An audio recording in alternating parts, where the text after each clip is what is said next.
Hello guys, ये है मेरा मंकी टॉय। ये बहुत अच्छा है, तो फिर मैंने इसको बहुत अच्छा है। ये चाबी भी है इसके पास में, आपको बैटरी लगाने की ज़रूरत नहीं है ना, और ये चार्ज पे नहीं लगता है। और पता है ये बैटरी वाला नहीं है दोस्तों। मैं आपको इसको चलाकर दिखाता हूँ, रुको। पहले मैं इसको लेता हूँ, ठीक है। फिर इसकी चाबी मैं घुमाऊँगा, है ना दोस्तों, ठीक है। पहले मैं तुम्हें दिखाता हूँ।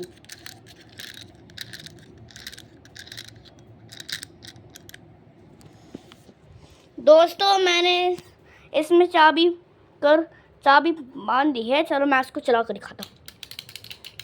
देखो बहुत बहुत फन है, बहुत अच्छा चला रहा है। ये देखो बहुत क्यूट है। पता है दोस्तों, मैंने इसको आंटी की दुकान से ख़रीदा था। मैं अपनी मौसी के साथ गया था। ये 100 रुपये का आता है। अगर आप अमेज़ोन से खरीदते, अगर आपको 250 का मिल जाए तो फिर आप कमेंट करें मुझे। बाय दोस्तों, आपसे मैं मिलूँगा अगली वीडियो में। ये बहुत अच्छा है।